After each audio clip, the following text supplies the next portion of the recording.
Hello and welcome to episode 86 of From Impossible to Inevitable. I am your host, Megan Bauer. Thank you so much for joining me today and pushing play on today's podcast. I appreciate you and your likes and your shares and your comments, both on the internet and in person. I appreciate you. Thank you so much for your support and your love. Let's get started. Today I am sharing some parts from a book I recently finished. This book is called The Obstacle is the Way. It's by Ryan Holiday, and he is the same author who wrote Courage is Calling, which I have shared previously. Courage is Calling is probably one of my favorite books, and after I purchased that book and devoured it, I got all the rest of his books that were available at the time, and then I stopped reading so consistently. So I am back into a habit of reading on a daily basis. And so I jumped in on the Ryan Holiday book. So I'm currently reading another one. This is the first in a trilogy. The first one is this one, The Obstacle is the Way. The second one is Ego is the Enemy. And the third one is Stillness is the Key. So as I read through those, I will be sharing at least bits from them with you, because the way Ryan Holiday writes things is just such a punch to the gut that is so needed sometimes. He isn't tender about it. He isn't kind about it, but he's very eloquent, and he just gets right to the point. He gets right under the skin and gets right to the point. And I'm sure these quotes that I'm going to share with you today will let you know what you're in for with Ryan Holiday. And if you listen to Courage is Calling, that episode, you know, he doesn't dance around it. He just gets right to the point in a great way. Like, he punches you and you're like, thank you, I needed that. So here we go. I'm going to start with a little bit from the introduction, and then he has the book divided into 3 parts, and I am going to share a quote or two from each part and chat a little bit about that. So here is right from the introduction, the very opening paragraphs. He says, "This thing in front of you, this issue, this obstacle, this frustrating, unfortunate, problematic, unexpected problem preventing you from doing what you want to do, that thing you dread or secretly hope will never happen. What if it wasn't so bad? What if embedded inside it or inherent in it were certain benefits only for you? What would you do? What do you think most people would do? Probably what they've always done and what you're doing right now. Nothing." Ouch, right? Okay, so that was from the introduction. This first part, the opening part, or the first part of the book, is called Perception. And really, this sets the stage for the entire book. Obviously, that's why it's the first part. It says, what is perception? It's how we see and understand what occurs around us and what we decide, that's such an important word, those events will mean. Our perceptions can be a source of strength or of great weakness. I have said many, many times here on the podcast about the things that we decide, that events or what somebody said or what somebody did, what those mean. We can decide what those mean. And there are so many different perspectives. And just as there's different perspectives, there's different perceptions. And you get to change your perception. You get to make that work for you rather than against you. As he said, it can be your greatest source or your greatest weakness. So he's talking here about obstacles, right? The things that are in our way, the problems that we face, our struggles, our trials, whatever it is. There are limitless options for what this can be for any person at any given time in their life. So as you listen to this episode, think about one of the obstacles in your life, one of the things that you feel like is just in the way of whatever it is that you want to do or be or get to, or whatever result you want to have in your life. Think about that and ask yourself, how can I apply this? How does this apply to me? How can I take these quotes, these principles, these ideas, and actually help me feel better about it, move forward, whatever, like just go in a positive direction. We're not talking about 10 steps in a direction. Maybe we're just talking about turning around so that you can take a step forward tomorrow, maybe, or next week, or whatever it is. So he says the struggle against an obstacle inevitably propels the fighter to a new level of functioning. The extent of the struggle determines the extent of the growth. The obstacle is an advantage, not an adversity. Think about that for a minute. It's so easy to see that obstacles and struggles in like sports, for example, like the Olympics is going on right now. I have two gymnasts at home, so gymnastics equals the Olympics right now. So if the sport were easy, then there wouldn't be near as much growth. There wouldn't be near as much development. It wouldn't be amazing. It wouldn't be awesome. We all admire the people who have had adversity, obstacle, struggle, trial, all of these in a row in their lives, and yet they come out on top. Whatever that on top is for the situation. Maybe, they have great relationships, or they're wealthy, or they're physically fit, or they, just figured their way out of mental and emotional trials and struggles. Whatever it is, what you go through, you grow through. I don't know if you've heard that before. I've heard that a lot.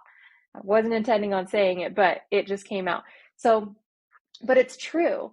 Like, you are so much stronger after the trial, after whatever it is that you've faced.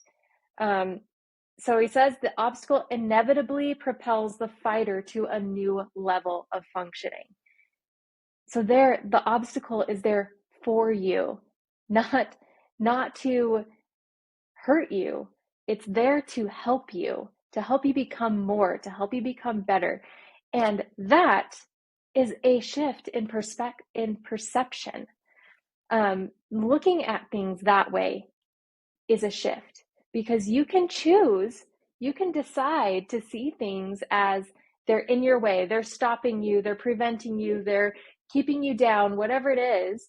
Or you can choose to be like, look, this is in my way, and that just means I'm going to have to become a better person, a more skilled person, a louder person, whatever it is, in order to get through that. And then guess what? Then that's part of who I am. Then I defeated this thing, this obstacle in my path, and I will be so much better for it. Okay, here's another great quote. This is still in the same first section on perception. He said, and this, before I get into the quote, before I even read this book, not to be amazing, but before I even read this book, I actually applied this in my life, because I found that when I had friends coming to me, or I was in my study groups or mentor groups, and they had issues and problems, I was just like, well, why don't you try this? Why don't you do this? Like, here's a list of things that you could, try or implement, or things you can think about. And it's always so easy for me to be like, look at all these options, when they are stuck in the mud. So I want you to think about this and apply it with whatever situation you have in your mind. He says, take your situation and pretend it's not happening to you. Pretend it's not important, that it doesn't matter. How much easier would it be for you to know what to do?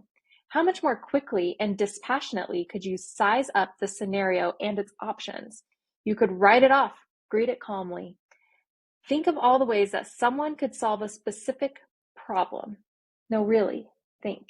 So the way I've done this to myself is I have gotten out a sheet of paper and I've been like, okay, I am pretending that this friend of mine is coming to me with this exact problem. It's not my problem. It's not my obstacle. What would I say to this friend? What are the things that I would suggest? What are the ideas that would come to me? Because it's not my problem, therefore I'm not so close to it. I'm not so connected to it. I'm not so frustrated that it's in my way. And once I can get into the place where it's not mine, then it's crazy how the creativity and the ideas flow because I've backed up from it. I've made it less personal and I've found creative solutions to that problem.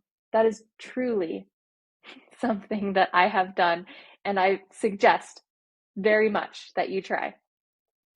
Okay, the second part is action. He says, what is action? Action is commonplace. Right action is not. As a discipline, it's not any kind of action that will do, but directed action. Everything must be done in the service of the whole. So that sets us up for part 2. Okay, he says, okay, let me back up.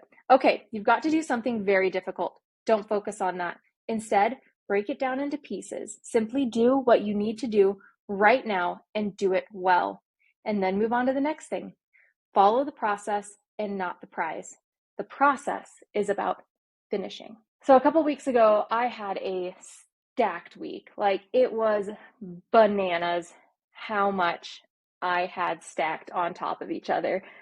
I am not a person that runs late. I don't do it as a rule. However, I was late to things because I couldn't get from A to B fast enough. It just wasn't possible. And that's how busy my week was. And it was great. It was a great week full of fun things. It was exhausting. Everything got done.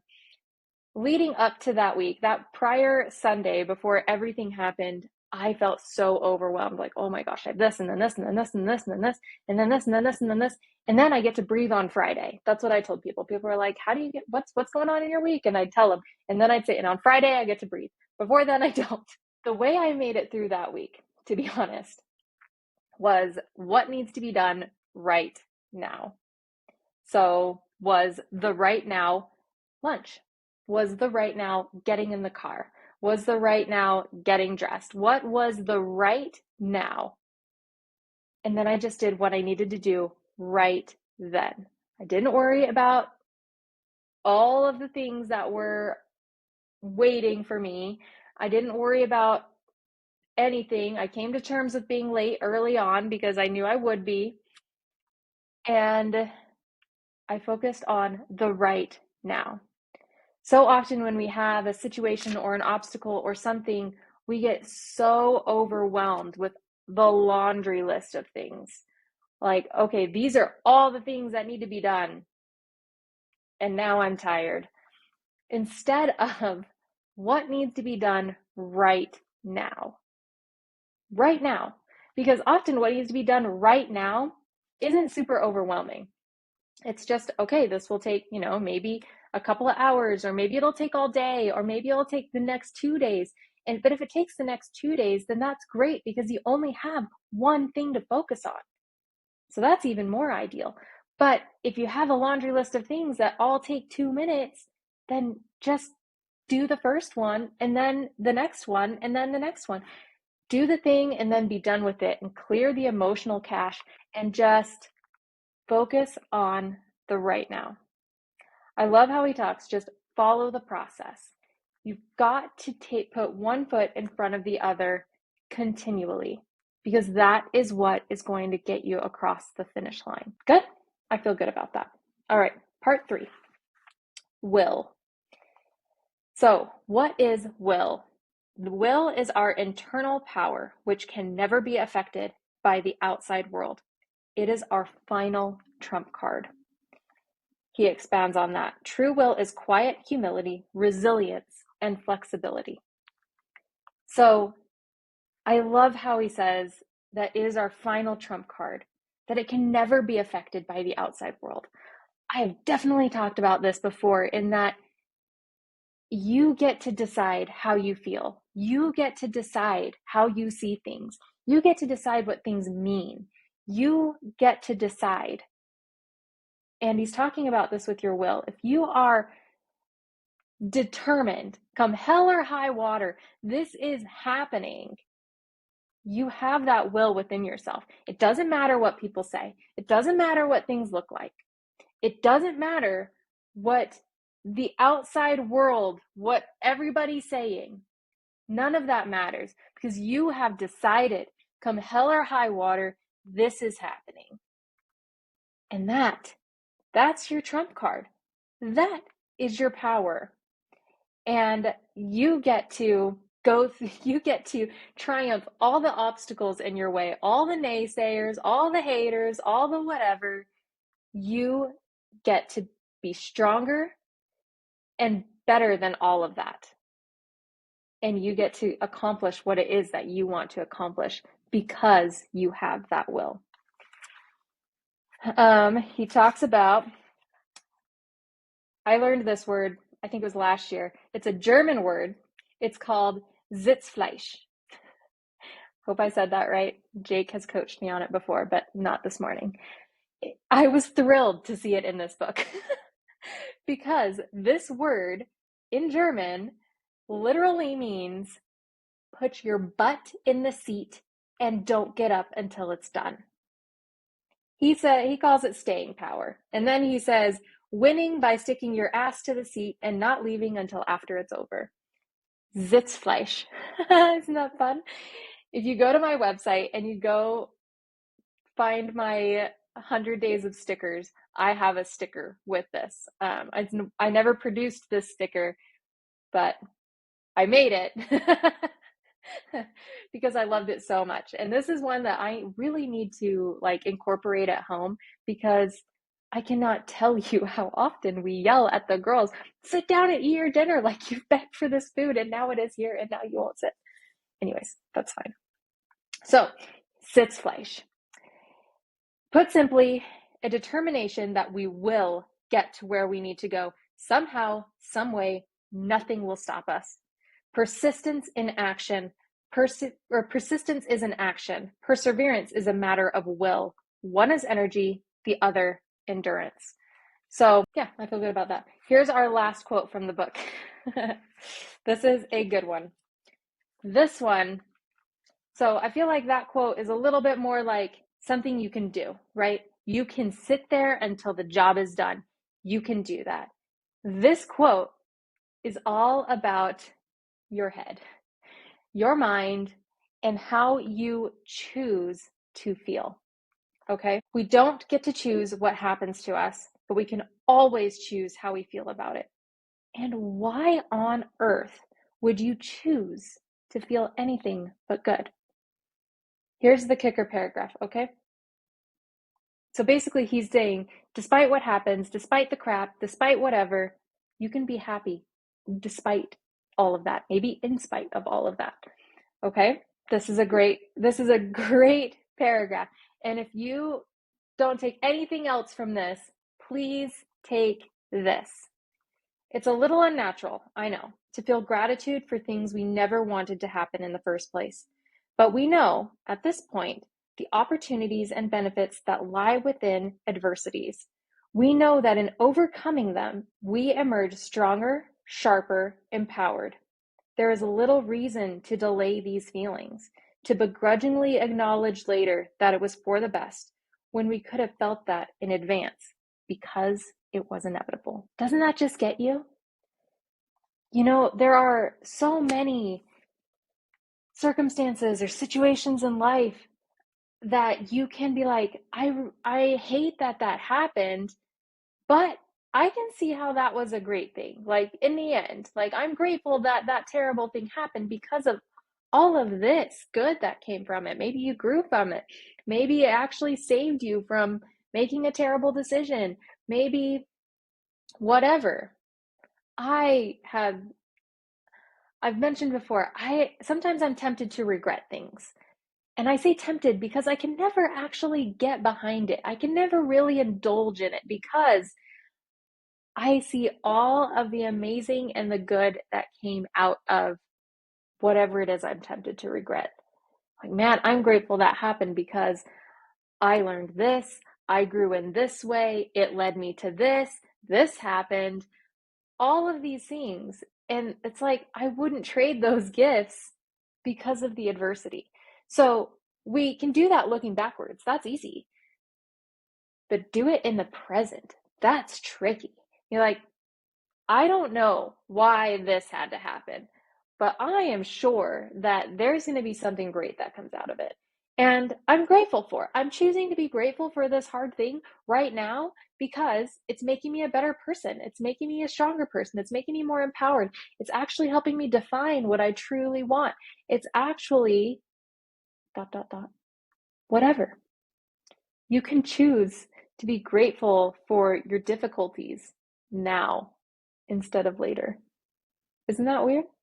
It is weird. Like he says, it's a little unnatural. I know. But you get to choose. So why on earth would you feel anything but good? That's a serious question. I don't know. Something to think about. Okay, I loved this book. The Obstacle is the Way. Ryan Holiday is great. If you want to start on a book with Ryan Holiday, I highly recommend Courage is Calling. This one is good too. And I'll be sharing more from his works as I read them. All right. Thank you so much for joining me today. I appreciate you. I send you my love. I wish you all the best. Until next time. Bye for now.